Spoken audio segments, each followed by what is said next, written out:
Hey, everybody. It is Thursday, March 14th, Pi Day. You're listening to the Mo.news podcast. I'm mo.news. And I'm Jill Wagner. This is the place where we bring you just the facts.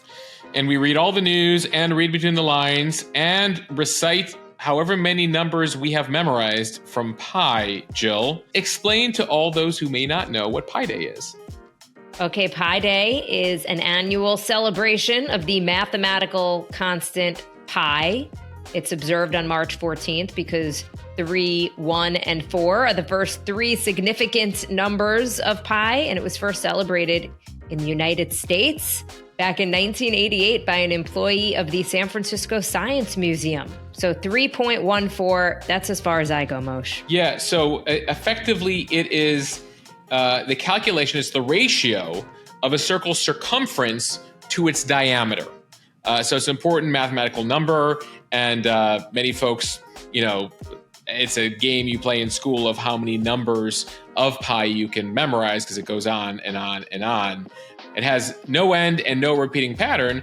And funny enough, as a mathematical nerd day, who else but Albert Einstein happened to be born on this day? We'll get to him and on this day in history.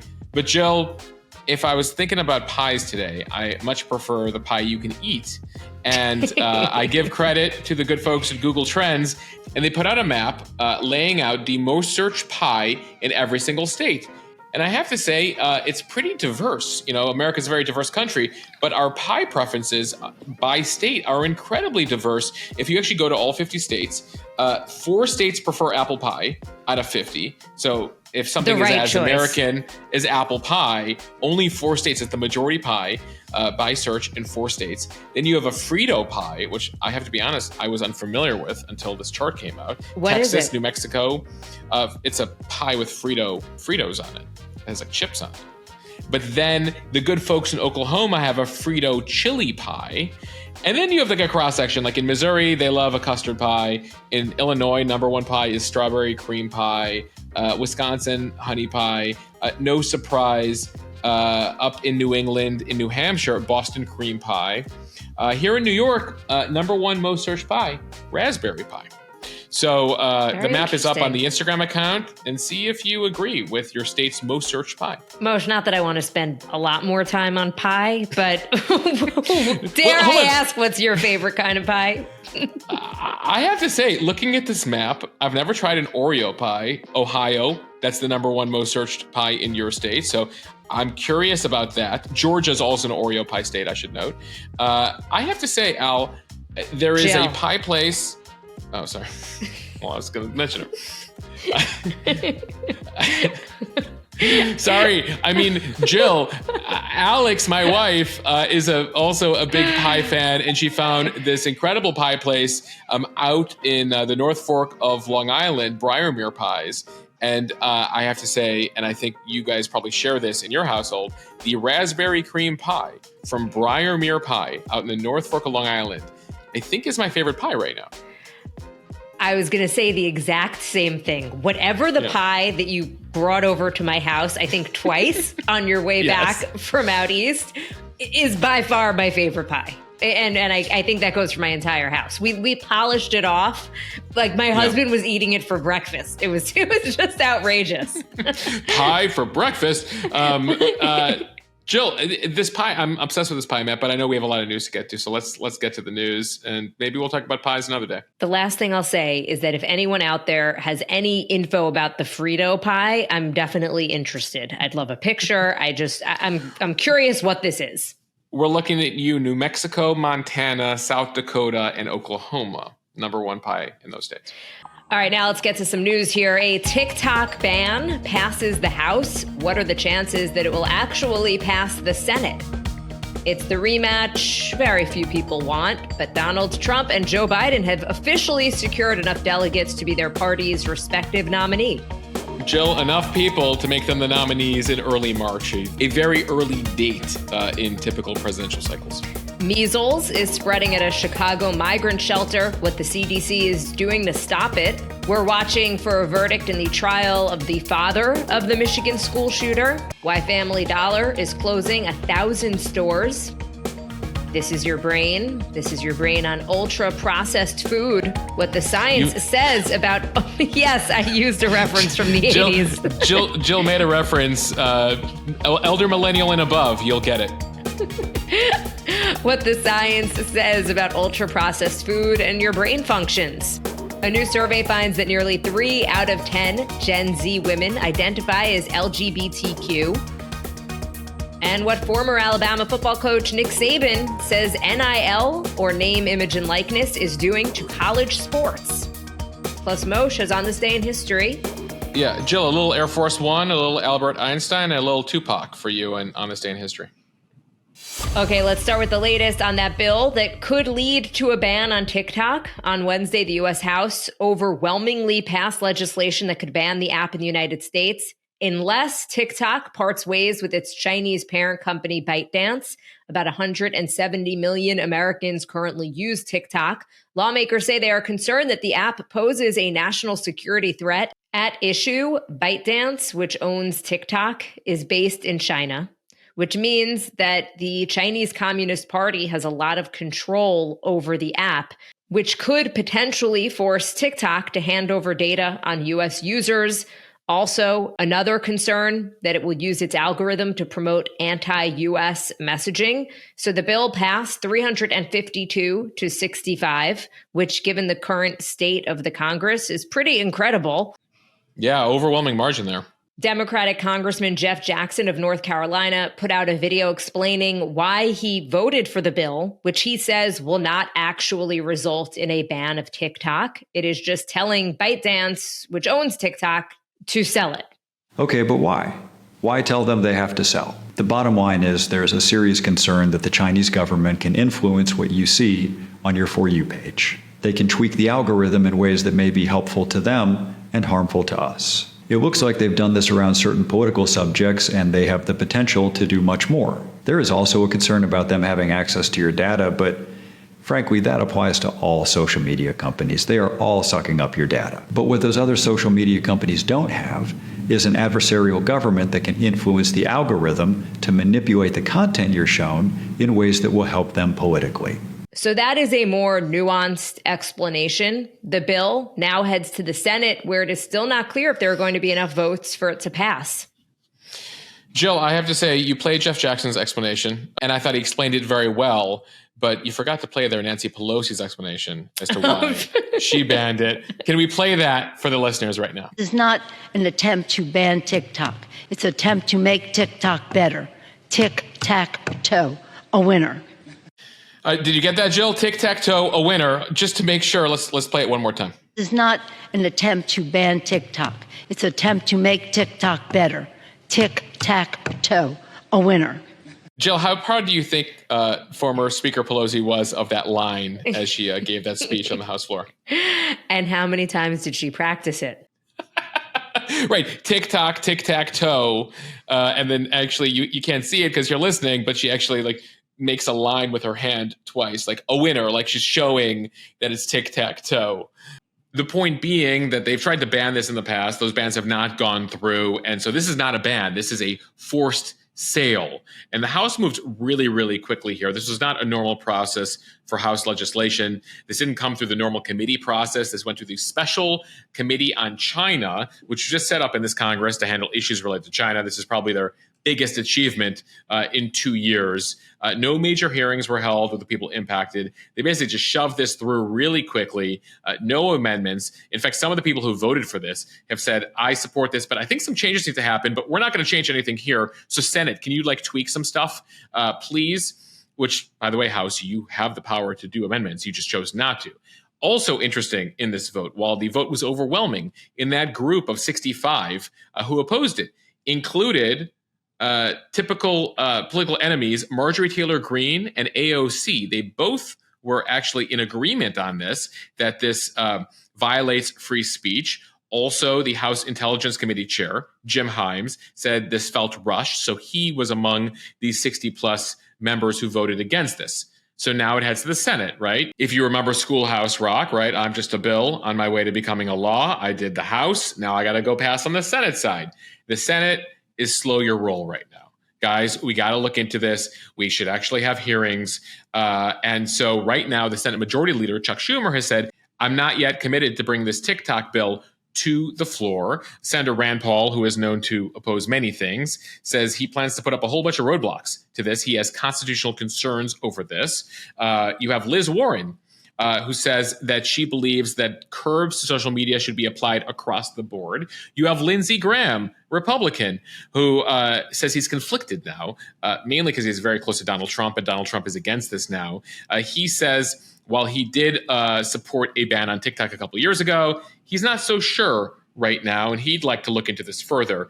The Senate also might write up its own legislation. That could take weeks or months. They're developing their own bill here. So while the House moved quickly, the Senate, this could be a while. And remember, it's an election year, so stuff doesn't get passed. At the same time, the White House is saying, please pass this bill. The president wants to sign it, which is also interesting, Jill, because on February 11th, President Biden joined TikTok for the first time around the Super Bowl. So notable that he joined TikTok, but now he supports this forced sale of TikTok. As I mentioned, Trump now has reversed his previous support of a ban, which was his big deal when he was president. He says his bigger issue is with Facebook, with Mark Zuckerberg, who he has certain names for. So he doesn't believe in a TikTok ban here. He also happens to have gotten closer to some billionaires and rich people who support and invest in ByteDance and TikTok, which some people have noted here. So you have all of that. TikTok has blasted the House vote. They're urging the Senate to actually, quote, consider the facts here. China is saying that this is bullying. So that's what you hear from the Chinese government here. And so we'll see what happens. Even if the Senate passes this and President Biden signs it, there will still be challenges over the constitutionality of this law. So this is a fight while we're talking about it now in March of 2024. Jill, next year on the pod, in 2026 on the pod, I imagine we will still be giving you updates on this. Another way to think about this bill in general, Scott Galloway, who hosts my other favorite podcast, Pivot, he has been in support of a sale. And he says a ban is really a misnomer because it isn't a ban. It is just a forced sale, kind of like what the congressman was saying. But the way that he explains the threat from TikTok is like if CNN, MSNBC, CNBC, Fox, just pick a cable network, were all owned by a Chinese company, and then times that by 100 or whatever, because that is how many young people are on TikTok and whose worldviews are being shaped by the algorithm. Yeah, a lot of people like to make the comparison here of like during the Cold War. Imagine if the Soviet Union owned an app that effectively almost every young person in America had. At the time, they were a major adversary. So they are saying that that's effectively what's happening here with China and their ability to influence things. Now, again, TikTok says, listen, we're a company based in Singapore and LA. 3 of our 5 board members are American. We already house the data in Texas. We house your data here in America. We don't give our data to China, and we would refuse to do so. But they are fully owned by ByteDance. Now, ByteDance is nuanced too. It's not a fully 100% Chinese company. A good percentage of ByteDance is also owned by investors, including American and foreign investors, the Carlyle Group, KKR. So this is a very complex web here. Now, forcing a sale is something that's been done in the past. Remember the app Grindr? The U.S. actually forced the Chinese to sell that app years ago. Grindr, much smaller than TikTok. It was a much simpler situation. So this would be different. We also approach it at a different time between U.S.-China relations. So this is a fascinating situation unfolding here. And I think we've all been amazed at the speed in which the U.S. House moved in the past week, given that they're not known to move very quickly, Jill. Well, it sounds like lawmakers are about to do their usual, which is a whole lot of nothing. So it moved quickly in the House, but it sounds like it's going to die in the Senate. Congress does 2 things well: nothing and overreact. That is a quote, I believe, from Bob Dole's chief of staff in the 90s, Jill. I think he gets credit for it. But that's your typical deal on Capitol Hill. There's 2 speeds in which they operate. All right, now a quick note about the presidential race, which is officially a rematch between Joe Biden and Donald Trump. Both President Biden and former President Trump secured their party's nominations for presidency after primaries on Tuesday night. So now mathematically, both men have a majority of delegates for this summer's conventions. The Republicans will formally nominate Trump at their convention in Milwaukee in July. The Democrats have their convention 90 miles to the south in Chicago in August. Jill, do you remember Wayne's World? Yes, I do. So since we're making early 90s references here, so every time I hear Milwaukee, I always think about the Wayne's World line where Wayne and Garth are in with Alice Cooper, and they're in Milwaukee, and Alice Cooper goes, actually, it's pronounced Milwaukee, which is Algonquin for the good land. I hope someone gets that reference out there in the podland today. I know they will, Moshe. That's our generation.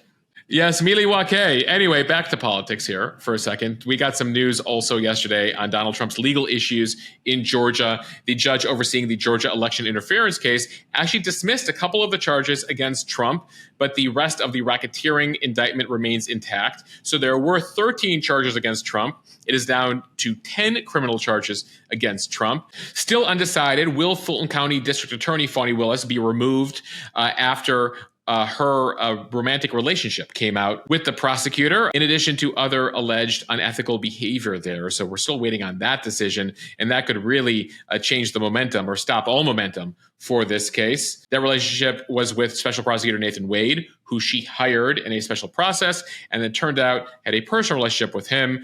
We've told you about the hearings that have been held on that in recent weeks. The judge is expected to make a ruling on that in the next couple days here. Jill, because there's just so much legal news related to this campaign, there's also another update on Hunter Biden. We got a date yesterday on his trial. That is set to start in June. That is the felony gun charge trial. He applied for a gun, lied on the application that he was drug-free. He wasn't drug-free, so they are prosecuting him for that. So that is, I believe, your update here on Trump and Biden legal news. All right, time now for the speed read from the Associated Press. 7 people living at a Chicago shelter for migrants have tested positive for measles since last week. Now the CDC is on the ground to help city and state officials respond to the infections, including vaccination efforts. So 8 infections total have been reported in the city since Thursday, with the Chicago Department of Public Health saying it was the first instance of measles being detected locally since 2019.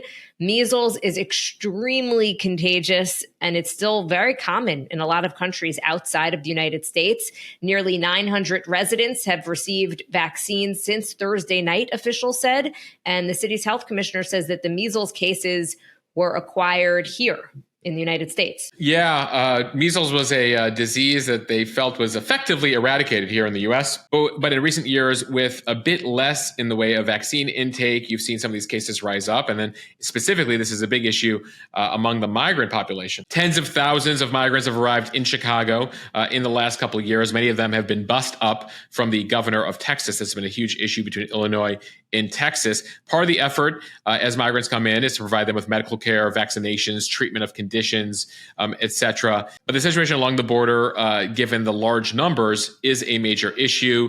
Doctor and drug shortages, availability and affordability of routine care, and that's also an issue in these migrant shelters. We should note, in particular, there's been a whole number of Venezuelans that have come through the border here, and they have one of the lowest vaccination rates when it comes to kids. From NBC News, a Michigan jury will continue deliberations today on whether to find the father of a school shooter guilty or innocent. We told you about the involuntary manslaughter trial of James Crumbly. He is accused of failing to safely store a gun that allowed his teenage son Ethan to kill 4 students back in 2021 at a school shooting in suburban Detroit.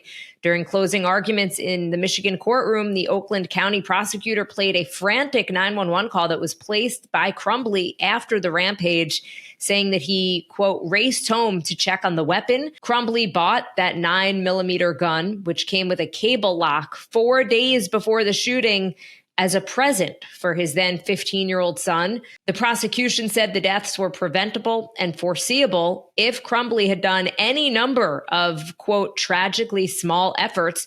The prosecutor attempted to undercut the defense by telling jurors that parents can be responsible gun owners no matter if their child is planning a mass shooting.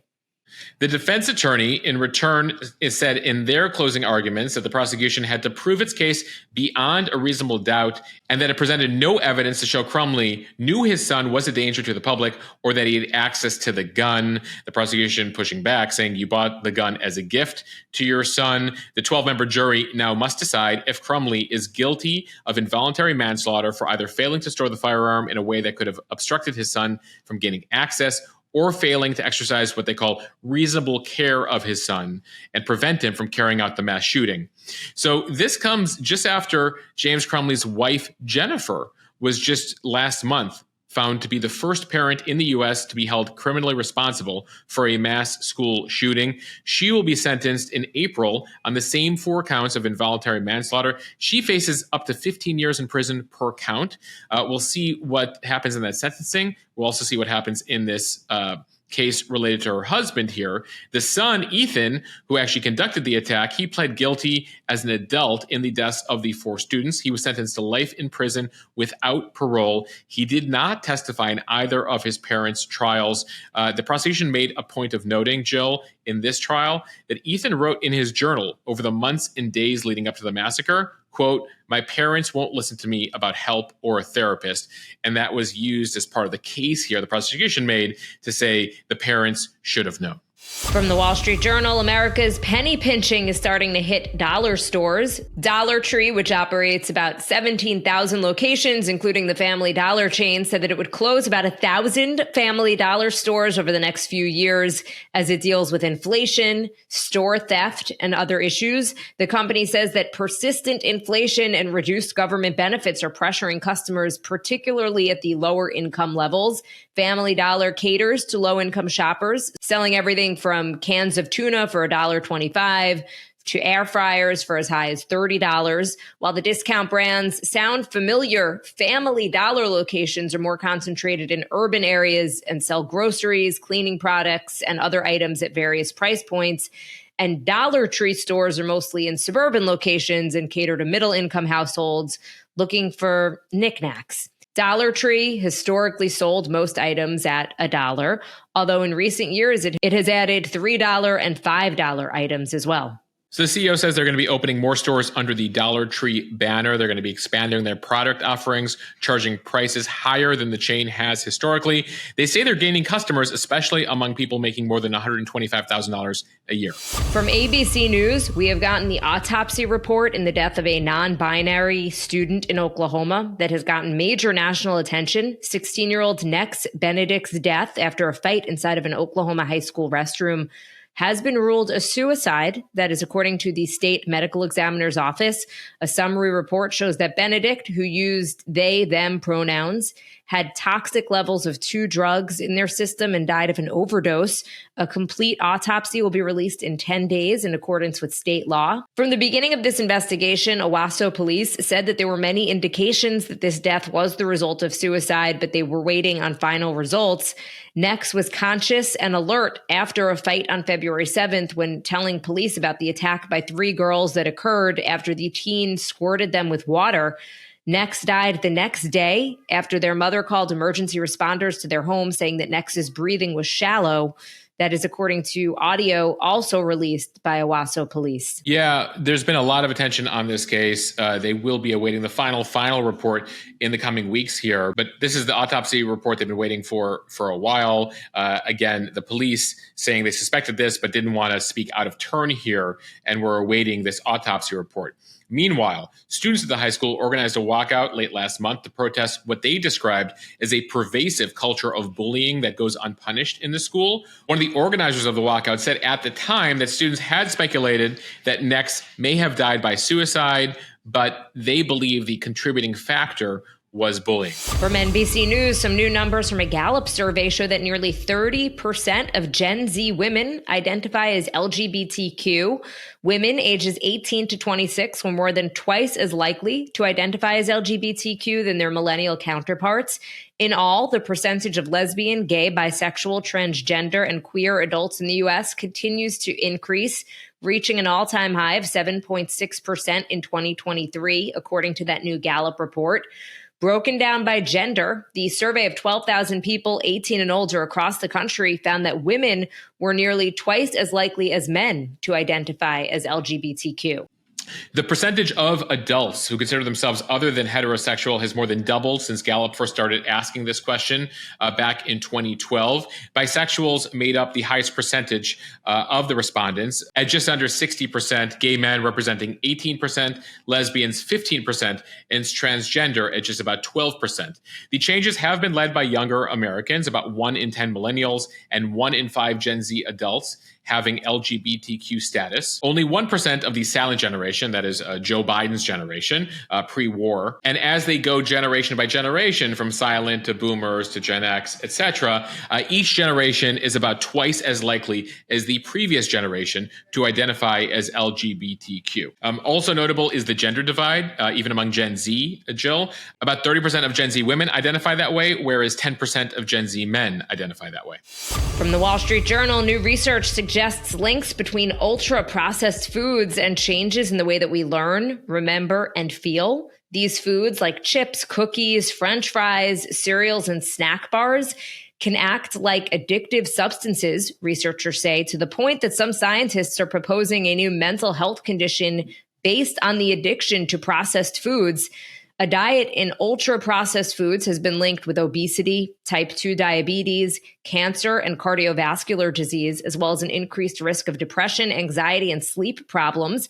In a recent study published in the journal Cell Metabolism, researchers primed participants with 2 different kinds of snacks and saw how their brains later responded to a cue for a high-fat, high-sugar food, which many ultra-processed foods are. Scans of their brains showed that the participants who ate a high-fat, high-sugar snack had much higher activity in parts of the brain that create dopamine when they saw a cue telling them to expect another high-sugar, high-fat food. You know, what's notable here, according to the study, is that the way the foods are produced might explain why they have this impact. To make items like chips, breakfast cereal, snack bars, Jill, as I record this, I'm eating popcorn right now, manufacturers often break down the cellular structure of the ingredients, stripping them of water and fiber, which makes them easy to chew, eat, and digest quickly, but it also means that those components hit our brains very quickly. So it makes the foods addictive here. In a different study, and the journal basically laid out multiple studies here over the last couple of years. In a different study, 4 days of having a breakfast high in saturated fat and added sugar was linked to reductions in performance on some learning and memory tests. That was a study that was done out of Australia. The science is still early, and researchers say there's still a lot they don't know. Not all ultra-processed foods are equal. Some of these studies, including that main study we mentioned from Cell Metabolism, studied people who ate ultra-processed foods every day. So there's a lot of contributing factors here, including your personal genetics here, that could impact this. At the same time, you have the makers of many of these foods defending their products, noting that there isn't a consistent, universally accepted definition of ultra-processed food. Jill, lesson in life, everything in moderation. But it turns out that the way these foods are wired, moderation is challenging. See, I wouldn't consider popcorn. You said you're snacking on popcorn. I wouldn't consider that ultra processed. I mean, I think you're speaking to these food manufacturers. You're speaking their language right now. What's the definition? I mean, I guess it depends. Like, I'm such a sucker. I mean, Alex got me this popcorn, so I imagine it's not ultra processed because, like, you know, we tend to be on the healthier side in this household. But I don't know. I was eating a snack and I felt that way. But you make a good point. I might not actually be eating ultra processed food at this moment, but I did have a piece of chocolate earlier. So I had some today. All right. Finally, from CNN, former University of Alabama football coach Nick Saban, who just retired, is speaking out about the state of college sports. Specifically, he says that the NCAA's name, image, and likeness rules go against the, quote, spirit of college athletics and could lead to a caste system moving forward. So in case you're unfamiliar, NIL, it stands for name, image, and likeness. It basically lets college athletes become paid endorsers and get paid for their success besides for school scholarships. Now, before July 1st of 2021, college athletes were not allowed to profit off of their name, image, and likeness. So that's the background here. In a roundtable discussion with a handful of U.S. senators, Saban spoke about how the current landscape of college athletics contributed to his decision to retire after the 2023 season. All the things that I believed in for all these years, 50 years of coaching, no longer exist in college athletics. So it's always was about developing players. It was always about helping people be more successful in life. So he said he is not against NIL. He thinks it is a good opportunity for players to be able to create a brand for themselves. But currently, whichever universities are willing to, quote, pay the most money, raise the most money, buy the most players, he says have an advantage. Yeah, I mean, ultimately, slowly, college appears to be going the way of professional sports. At the same time, you do need to figure out a way to compensate these student athletes. Saban won 7 national championships during his time coaching Alabama and LSU. And he does say he favors some form of revenue sharing with the athletes over the current system, which he, again, called pay for play. Late last year, the NCAA president proposed a change to the way college athletes are compensated. The idea is to create a new subdivision within Division I for schools to directly compensate athletes. Jill, we told people last week about the fact that Dartmouth players voted to unionize as a way to get compensated. So this is a very active discussion right now when it comes to college athletics. All right, time for On This Day in History. We begin in the year 1943, 81 years ago today. FDR became the first president to fly in an airplane while in office. Now, it was not called Air Force One back then. It would eventually take on that name. And the design, the one that we are familiar with today, actually came to us in the early 60s. It was commissioned by Jackie Kennedy. That light blue color, she actually worked with a marketing executive at the time who incidentally also designed the curvy Coke bottle. So a couple iconic items that have stood the test of time. She had initially gotten a look that was orange and red from the Air Force, but she wanted something a bit classier with that light blue that we now have known for several decades. All right, on this day in 1950, the FBI instituted the 10 most wanted fugitives list in an effort to publicize particularly dangerous fugitives. It continues to this day. On this day in 1964, Jack Ruby, who was convicted of the murder of Lee Harvey Oswald. Remember, Oswald's accused of killing Kennedy. Oswald comes out of the jail the next day. Jack Ruby shoots him. Ruby was convicted on this day in history, but then that ruling was overruled when they said he did not receive a fair trial in Dallas because of all the publicity related to the assassination. And afterwards, a later date was set for a new trial. Ruby, in the interim, died of natural causes. And it reinforces the various conspiracies out there, Jill, that there was never a trial for Lee Harvey Oswald. Jack Ruby never got the full trial. And there are several other people who were there on that day, November 22nd, 63, who would die in the years following, leading to more suspicions. All right, since we're talking about Pi Day here, some science history. You know that photo of Albert Einstein sticking his tongue out? Some of you may have had it in your college dorm rooms. Yes. It was officially snapped today. March 14th, 1951. It was actually Einstein's 72nd birthday. That was his birthday picture. It was snapped by a photographer on this day. Einstein would pass away just a few years later. But in other related news, Einstein, born on Pi Day. Just fun fact for all the math and science nerds out there that, of all people, Albert Einstein shares his birthday with Pi Day. There's no such thing as a coincidence, Moshe. There you go. A bit of music news before we go here. On this day in 1995, Tupac became the first solo artist to have a #1 album while in jail. At the time, he had just come out with Me Against the World, and he was serving an 8-month sentence in prison. And finally, 26 years ago today, Getting Jiggy With It by Will Smith hit #1 on the Billboard charts. Dun, dun, dun, dun, dun, dun. The soundtrack of the 90s. It's hard to play a few songs on the Spotify 90s mix without a Will Smith song coming up. It was decades before the slap heard around the world, Jill.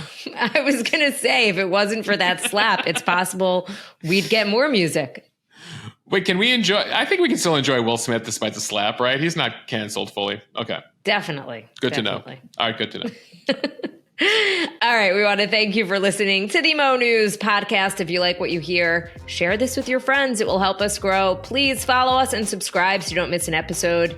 And review us in the App Store. Moshe, I recently read many of our reviews, and thank you guys so much for those kind words. I know I really appreciate it, and so does Moshe. Yeah, we are so grateful for the reviews, especially the good ones. Jill, they're all pretty good. Like we have a pretty good rating. There was one. There's a couple people who good. decided to light us on fire in a blaze of glory, but for the most part, more than 1,000 of them are really wonderful. It's like if you're not going to listen, just stop listening. Do you need to really write a review? you. Did we really upset you that day? Like, you were having a bad day. Like, it wasn't our fault. Anyway, needless to say, leave a review if you can. We're grateful for it. Beyond that, consider joining mo.news Premium over at mo.news/premium. It's a way to support what we're doing here on this podcast, support the newsletter, the Instagram account. You also get access to a special premium podcast. We'll have another special edition out there this week, as well as the members-only Instagram account. So you'll get access to that, support what we're doing, support independent journalism,